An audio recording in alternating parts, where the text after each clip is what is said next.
This podcast is brought to you in part by ChoiceRealtyConnect.com. Whether you're buying or selling a home, condo, or any type of property, trust Amanda to help match you with up to 3 top agents in your area. ChoiceRealtyConnect.com. Hey, all you rock stars from Washington, D.C. This is the Rock on the Money podcast, episode 136. Time to talk about saving, investing, and protecting all of those hard-earned monies. We're here to coach you along that path to retirement and financial independence. I'm Craig, your certified master financial coach, along with Amanda. She is a corporate in-house lawyer and real estate referral agent. And we're grateful you've joined us. Check us out on Facebook at Rock on the Money or the website at rockonthemoney.com. Hey. Hey. What's up? So I think you can add to my bio that we're now newbie road trippers and RVers. What the heck are you talking about? We just bought a travel trailer to traverse these great United States. You're like a gypsy. Yes, exactly. Okay. What? Wait a minute. You're going to travel across the United States. Well, let's just start across one state. Okay. All right. That's kind of a big deal. It is a big deal. All right. I've always said that my version of camping is the Marriott. So. Well, at my age, that is my version of it. I may even go down to Fairfield Inn, but I'm still. Mm-hmm. Yeah. Mm-hmm. So we'll see. We'll see how this goes. You need to vlog that. You need to have a blog or a vlog and post. You taking the dog and everything? Of course. Yeah. That's one of the advantages is now I don't have to try and find a pet-friendly hotel or pay the crazy pet fees that Marriott and all the others like to charge. Oh, yeah. Those hidden fees. So are you going to be not real hidden. They charge you like $150 extra. Is it really that much? Yeah. How about KOA? Are you going to be like a KOA gold member or something now? Well, maybe. We'll see. Anyway, we got questions. Yes. So on the topic of saving your money, I failed. How did you fail? Well, we bought this big old RV thing. That's not an investment, by the way. Is it like one of those big Airstream tin cans or something? Or No, it's just a regular, like smaller trailer it's just my husband and I and Roscoe. So it comfortably sleeps probably 4 because a table converts into beds. But yeah. So all of our people I know, did you buy new or used? Used, always used. Ah, see, you're a winner. Just like a car, it loses its value once you drive it off the lot. Yeah. So that's good, though, because those campers do lose a lot of value initially. But actually they hold their value long-term pretty well. Absolutely. That's why I was asking. So you did not fail. Okay. And you've done very good financially, so I don't see what the issue is. Okay. Oh, my God, you're so stressed out. Hey, I got a question for you. Yes. Oh, speaking of investments. Uh-oh. Yeah, question 1. Go for it. Oh, yeah. Hi, guys. I'm considering purchasing a beach condo as an investment. Is it worth it?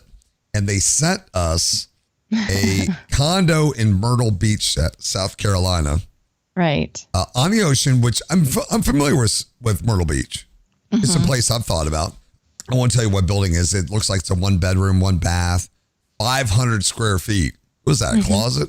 Sounds it's like a hotel room, basically. Okay. $107,900.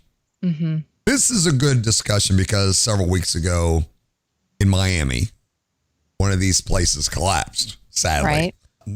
I don't know everything about that. Of course, there's investigations, but the parts that I do know is the reason why I've never done this, because I've always wanted a beach place.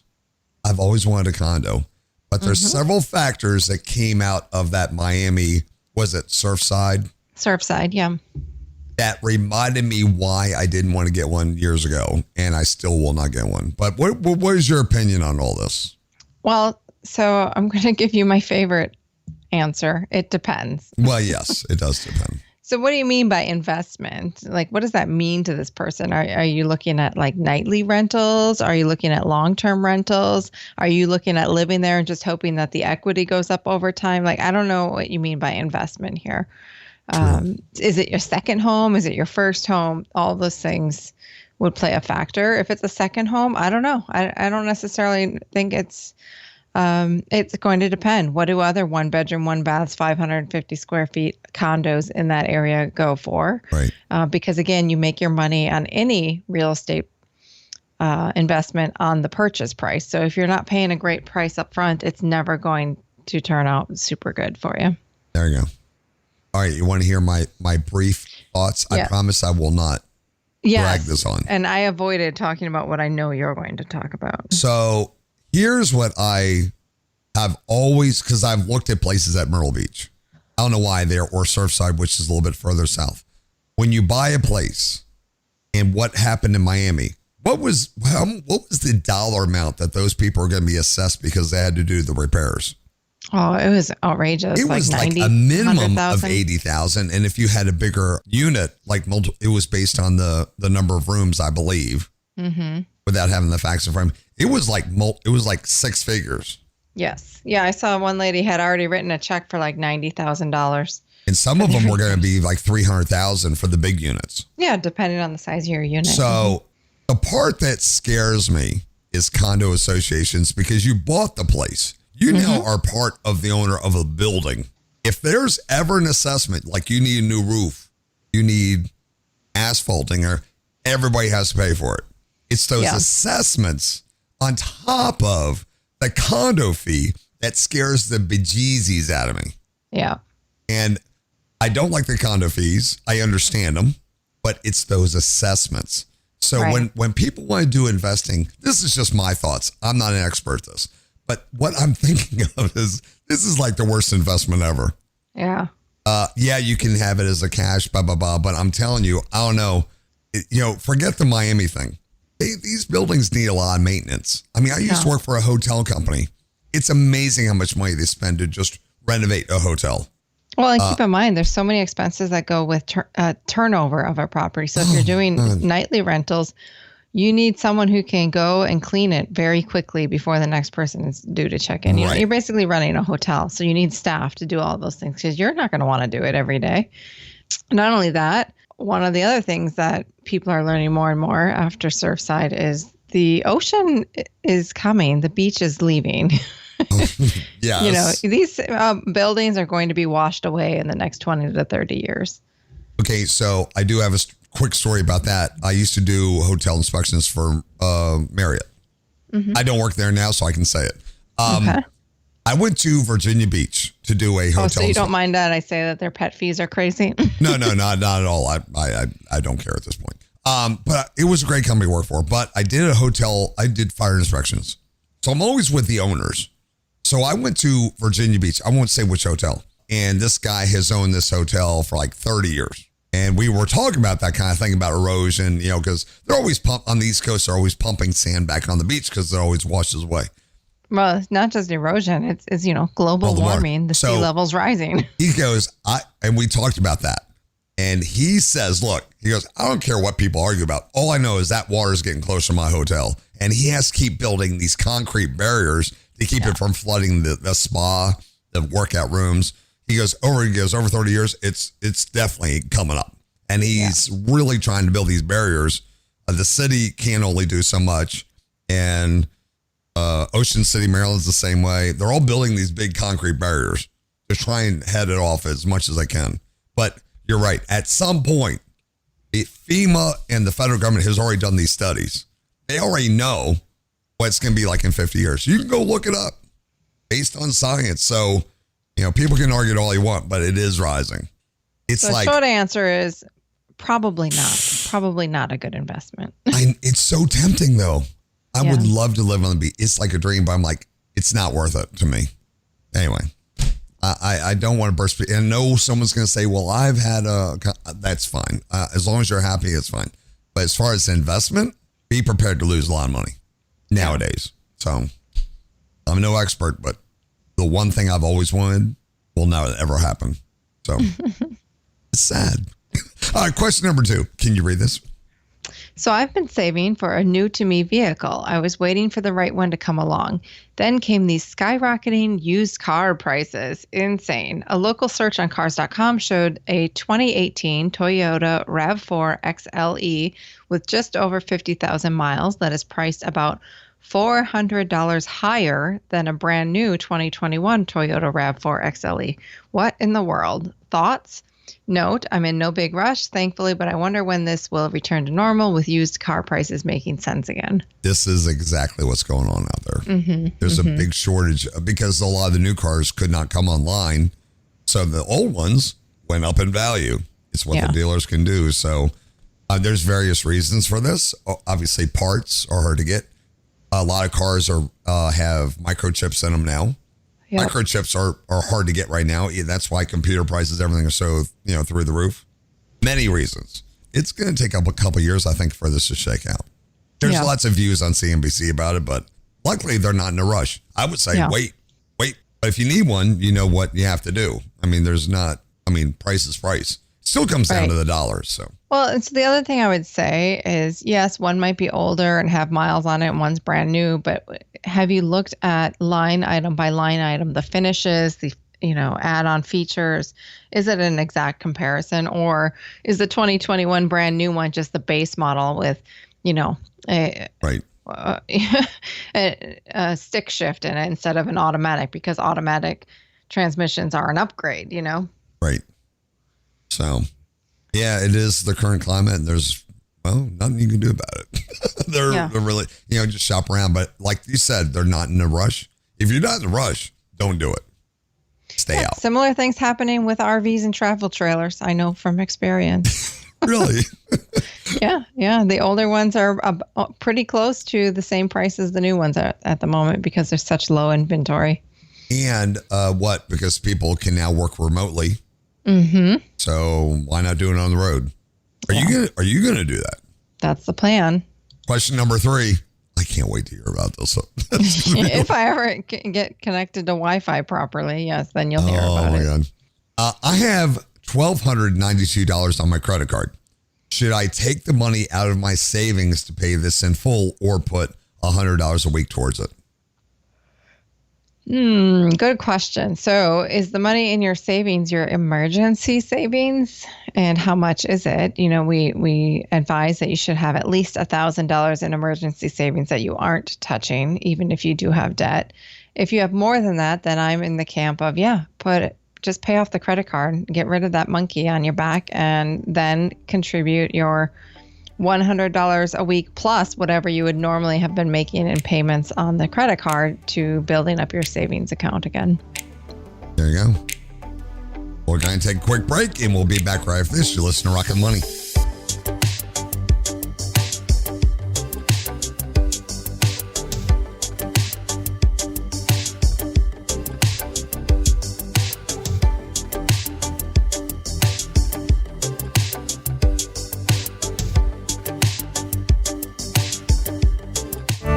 Hey there, rock stars. Amanda here with ChoiceRealtyConnect.com. Are you about to sell your home or excited to buy your first or next home? I'll be honored to help you find an expert to work with you in your local area. At ChoiceRealtyConnect.com, I'll help match you with up to 3 qualified licensed agents that specialize in your specific market. Choice Realty Connect serves every zip code in all 50 states with a network of 15,000 top-rated agents that are ranked within the top 5% for sales. Whether you're selling or looking for a condo, new construction, retreat, vacation property, or you're a first-time home buyer, let me connect you with the perfect top agent today. ChoiceRealtyConnect.com. The choice is yours. Amanda Braun is a Florida licensed real estate with a brokerage, Realty Connect. Rockland, USA. Welcome back to Rock on the Money. This is Greg and Amanda, the RV expert. Have you ever had an RV before? Have I ever had one before? Or have you ever used one before? So we had a small camper trailer when I was a kid. Oh, okay. And we never went camping in it. What, you just sat in the driveway? Yes, it did. So I had like sleepovers with my friends in it, but... That doesn't count. Yeah. And then we rented a trailer to take a trip to Yellowstone with our 2 kids a couple of years ago. Oh, that's so cool. We did it for 1 week in my entire life. I've done it for 1 week and now I own one. It's usually how it happens. Yes, we'll see. Question number 4. We'll be purchasing a new home in under 2 years and wondering if we should sell or rent our current home and what are the negatives of each decision. That's definitely up your alley. So purchasing in under 2 years, sell or rent our current home. So you're in a home now. Oh, they're going to keep, they already have a home, but they're going to buy another one, it sounds like. In less than 2 years. I'm wondering if we should sell or rent our current home. The way it's worded here, it sounds like the question is, should they sell right now and just rent until they purchase the new home? Oh, you know what? That is what it is. And that might just be because home prices are so high right now. I think that's what this is all about. Market, just like the stock market, people panic. It's just so crazy. People panic when things get high because they're afraid that they're never going to get higher than that, right?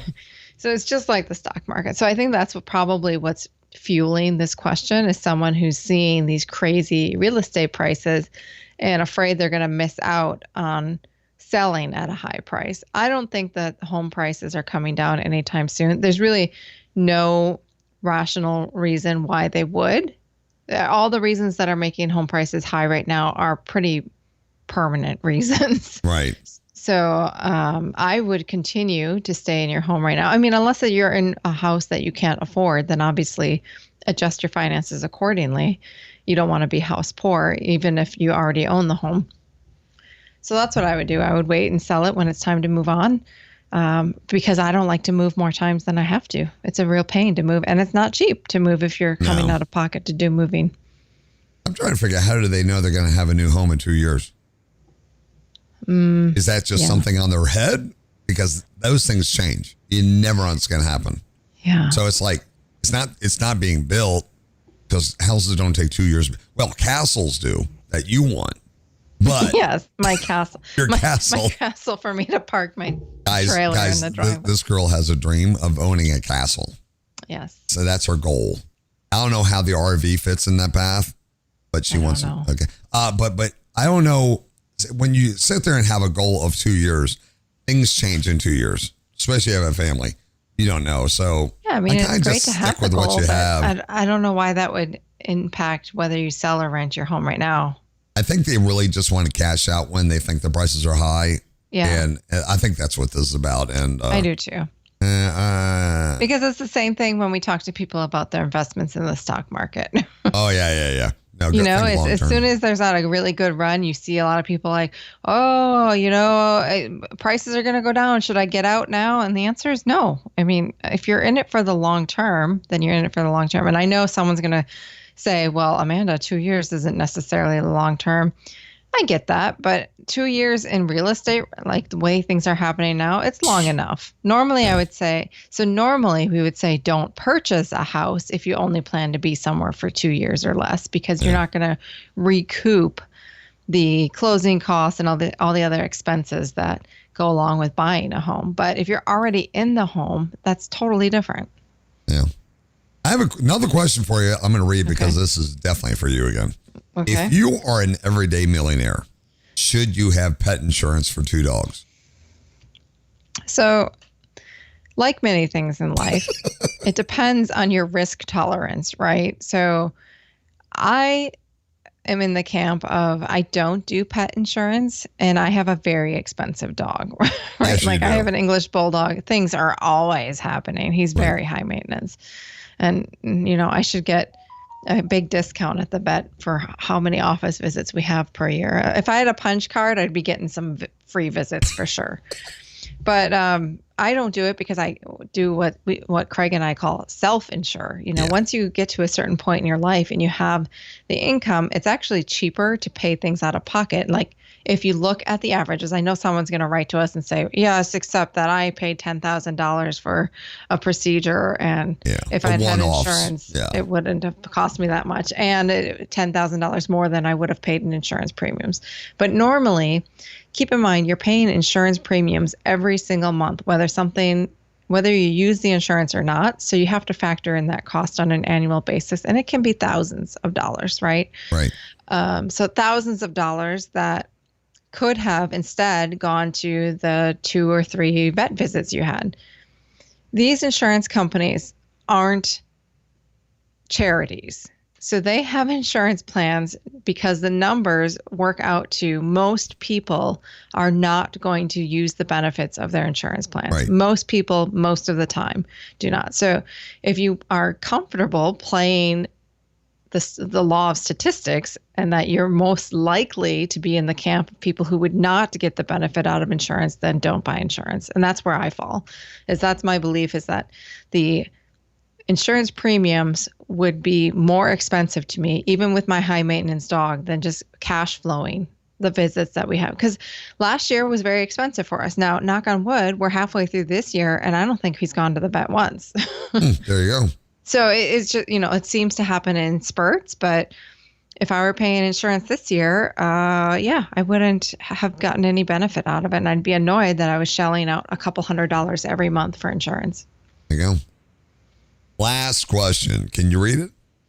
Is the everyday millionaire status based on net worth, including mortgaged property value, or strictly investment value or paid off properties value?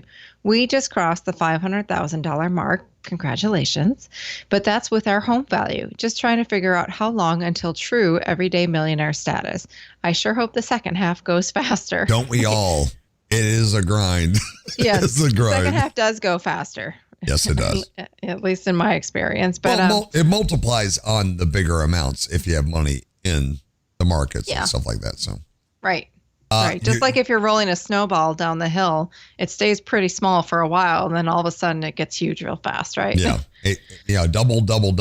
I mean, double of $10 and double of $1 million, in the same 8-year period. I mean, right. So your net worth is based on what you own, the true value, minus what you owe. Yes. And that is it. Yeah. So you would include, and I every single calculation I've ever seen does include your mortgaged property. Yep. Mm-hmm. So you would include that. You just would subtract. So you would take the value of that property and then subtract what you owe so that you get a net. That's part of the net worth. You would get a net value on the home. I would not use online references for the value of your home. This has been in the news recently. Have you seen that? What's that? Zillow. Yeah. So the Zestimates, they're way off right now. They can't. Their algorithms are going bananas. Yeah, and they've been called out in the news a lot. So they're working on those algorithms. So if you think you're an everyday millionaire based on a Zestimate from Zillow, that is not it. Get a true. I mean, you can pay to get a real true estimate. Yeah. But or you can just ballpark it too, you know, based on, you can look and see what homes in your neighborhood have sold that are similar floor plans or similar size and within the last 6 months, and get a ballpark figure. That's probably good enough, because this is the other part of the equation. Yeah, it's part of your net worth, but are you really going to just cash it out anytime soon? You mean you can't eat your house? Until you cash it out, it's not worth anything, right? Yeah, you can't eat your house. Right. So even if you did cash it out, you'd still have to find somewhere else to live. So there's that as well. There you go. All right. Thank you, Amanda. That was great. And hey, happy trails with your RV. So when do you plan on doing this? So tentatively, we'll do a larger road trip in September, because my husband has a lot of leave he has to take before October. But probably a weekend here or there before then. We're just so tied up with so many other commitments in July that it's going to be tough. I understand. Well, we're going to be looking for these reports. This would be great. This is going to be podcast gold. Yeah. Well, I don't like to smell like smoke. And I'll tell you, today was the first day we found storage and we had to back it up. And so we are learning how to back up trailers. And I was out there directing, but it was like a million mosquitoes were all attacking me at the same time. And I thought, man, this is my life now, being mosquito food. Well, for all the people that are out there, I stream on Facebook Gaming, and I drive tractor trailers, and I have a steering wheel right here. I told Matt that he should practice on your game, but we don't have a steering wheel. Oh, darn. I have an extra one, because there actually is a game where you can practice backing up tractor trailers. send it this way. We need help for sure. All right, we'll be back. You can find Amanda on Instagram and Twitter at Agile Amanda, and you can find me on all of your favorite social media platforms at Rockland USA.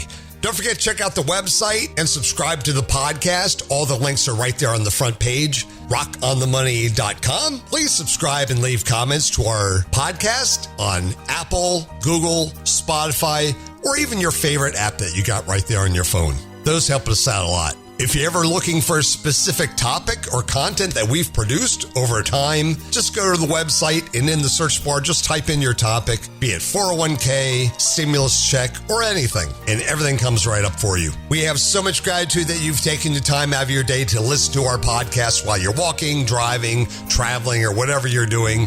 Please send us an email. Let us know how you're doing out there. Podcast at rocklandusa.com. So long, everybody. Thank you very much again. We'll see you again next time. America's Rockland USA. All opinions expressed by the host are solely their own and do not reflect the views of any company, affiliates, or advertisers. Investments or strategies mentioned in the show may not be suitable for you. Before acting on any information in the show, you should consider whether it is suitable for your particular circumstances and strongly consider seeking advice from your own financial or investment advisor.